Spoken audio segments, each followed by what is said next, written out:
नमस्कार मित्रों, मैं राजीव मिश्रा और आप देख रहे हैं स्वैच्छिक दुनिया न्यूज़ चैनल। आइए बात करते हैं इस वक्त की कुछ बड़ी खबरें। एनएमआर स्पेक्ट्रोस्कोपी और चिकित्सा निदान आज दिनांक 22 दिसंबर 2022 को रसायन विज्ञान विभाग डीजी कॉलेज द्वारा 2 दिवसीय संगोष्ठी का आयोजन मुख्य वक्ता प्रोफेसर अमर श्रीवास्तव, प्राचार्य Harsahai PG, professor Shastri HBTU chemical engineering, प्राचार्य प्रोफेसर अर्चना वर्मा, प्रोफेसर रचना प्रकाश आदि ने दीप प्रज्वलन एवं सरस्वती वंदना द्वारा शुभारंभ किया गया।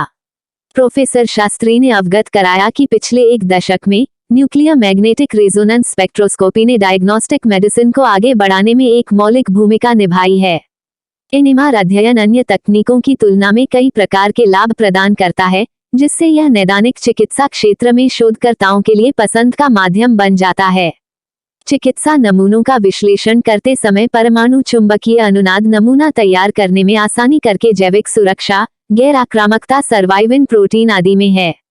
यह प्रोटीन कैंसर चिकित्सा के लिए एक आकर्षक लक्ष्य है, क्योंकि सर्वाइविन प्रोटीन अपने निष्क्रिय रूप में कैंसर की अनश्वर कोशिकाओं को एक प्राकृतिक ढंग से नष्ट करता है। फोरेंसिक में एयर मॉनिटरिंग सभी क्षेत्र में इसका उपयोग किया जा रहा है।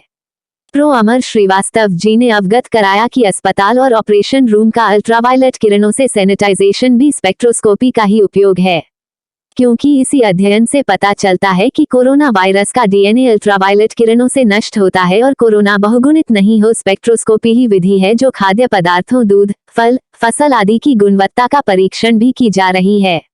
अमेरिकी रक्षा एजेंसी का रिसर्च चल रहा है कि विस्फोटक पदार्थ की स्कैनिंग 30 मीटर दूरी से भी की जा सकती है।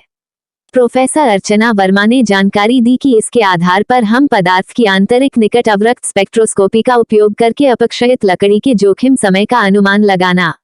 दृश्यमान और अवरक्त स्पेक्ट्रम दोनों में अवशोषण स्पेक्ट्रोस्कोपी द्वारा खाद्य नमूनों में विभिन्न यौगिकों का मापन, रक्त के नमूनों में विषाक्त यौगिकों का मापन, एक्सरे प्रतिदीप्ति द्वारा गैर विनाशकारी तात्विक विश्लेषण, विभिन्न स्पेक्ट्रोस्कोप के साथ इलेक्ट्रॉनिक संरचना अनुसंधान, दूर की वस्तु की गति और वेग निर्धारित करने के लिए रेडशिफ्ट, एक मांसपेशी की चयापचय संरचना का निर्धारण, मीठे पानी और समुद्री पारिस्थितिक तंत्र में घुलित ऑक्सीजन सामग्री की निगरानी करना, प्रभावशीलता में सुधार के लिए दवाओं की संरचना को बदलना, प्रोटीन की विशेषता, अस्पतालों में श्वसन गैस विश्लेषण, अपेक्षिकीय डॉपलर प्रभाव का उपयोग करके दूर के तारे या पास के बहिर्ग्रह के भौतिक गुणों का पता लगाना आदि सभी जगह इसकी उपयोगिता दिख रही है। संगोष्ठी को सफल बनाने में विभाग की सभी प्रवक्ताओं ने विशेष सहयोग किया। 200 से अधिक छात्राओं ने सहभाग किया।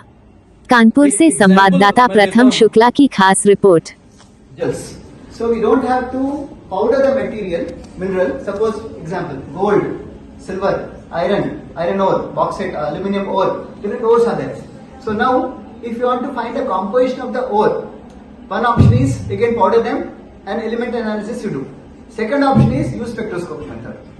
So again there also lot of opportunities there for research. Then identification of fakes of different minerals.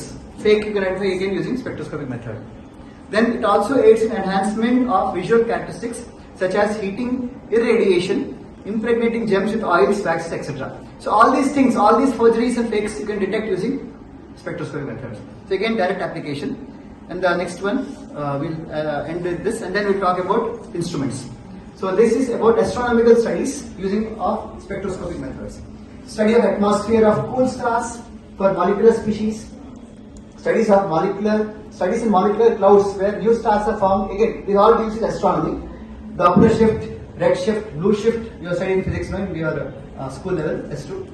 Then presence of molecular species in interplanetary space.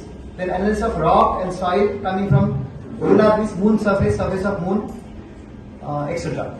And some asteroid comes, comet comes and hits, so there are debris of asteroids. Those things also can be analyzed using spectroscopy methods. So it's a sure shot method for all of these applications. Scopy का एक पक्ष देखा। Sir chemical engineering के हैं, उनका जो aspect था, मैं एक टीचर हूं, मैं आपके एस्पेक्ट से वो चीजें देखूंगा तो थोड़ा सा अंतर होगा। एक एग्जाम्पल मैं देता हूं, जैसे ये जो अभी हमें फूल मिले, फल मिले, आप इसको स्वागत, स्मृति चिन्ह जो भी कहें, मेरा देखने का पक्ष ये है कि ये एक एंजियोस्पर्मिक गिफ्ट मुझे मिला है। अगर बॉटनी वाले गलत हो तो मुझे करेक्ट करेंगे। पुष्प भी है, फ्लावर भी है, फ्लावर्स हैं तो फ्रूट्स भी हैं। मैं चीजों को इसलिए कह रहा हूं, और जैसा मुझे बताया गया कि यहां एमएससी के कुछ स्टूडेंट्स हैं और काफी ग्रेजुएशन के स्टूडेंट्स हैं, बीएससी के स्टूडेंट्स हैं। मैं सदैव से एक टीचर रहा हूं, एक विद्यार्थी रहा हूं। रिसर्च में मेरा रुझान बस केवल उतना ही है कि मेरा काम चल जाए। उसके बाद वास्तविकता ये है, और इस वास्तविकता को कहने में मुझे शर्म भी नहीं, कि जब आप एक डिग्री कॉलेज में आते हैं तो रिसर्च आपका बिल्कुल सेकेंडरी हो जाता है और teaching. Subscribe now and press the bell icon. Never miss an update.